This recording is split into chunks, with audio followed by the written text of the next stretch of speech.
People do not want to be told they're wrong, so you don't have to tell them they're wrong or they're doing something wrong or they're living their lives wrong. Just teach by example. Don't ever tell them a non-truth. Don't ever tell them it's okay. But you don't have to, because you're not going to get anywhere. What you do is you tell them, you state your point of view, which is the right point of view. It's not okay to live in sin. It's not okay to turn your back on God. It's not okay to do any innumerable things. And then make sure you're living that way yourself, so that can never come back at you. They can't call you a hypocrite and say, oh, look at that guy, telling me how to live, and look how he's living. But you're not going to convince people who don't want to be convinced.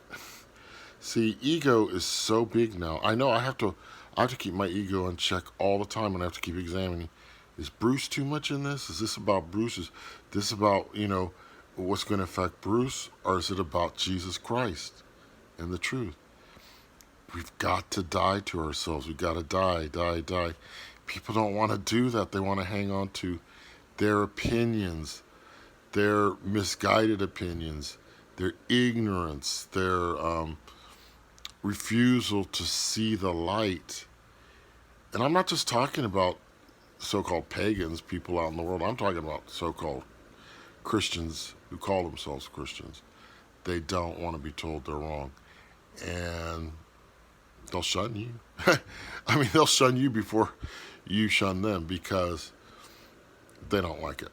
So just keep saying the truth and do it in a quiet, dignified way, and then live your life accordingly, so that they have nothing to throw stones at,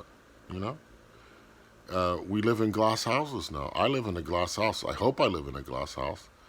And if I'm doing something, I can say this quite honestly, and I've had it before. Someone has corrected me, and I really do take it seriously.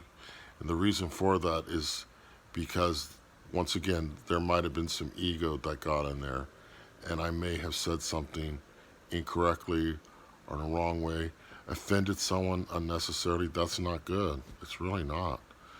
And so I'm ready to take the truth. You could throw some stones at my glass house, and I think I can handle it, because if it gets broken, probably needs to be fixed, don't you think? So I'm not afraid of that anymore. I'm not afraid of. In fact, I pray all the time to be shown the truth about myself. So if you see something that's glaring, if you see that beam, go ahead and tell me. I don't care. But most people, because ego's so big, we got to be right. I got to be right. What can you do? You just gotta let them do what they're gonna do, and live your life the way you must live your life, and set the example. And maybe you'll plant a seed, maybe you won't, but you'll be doing the right thing, and on the day of judgment, it will go in your favor.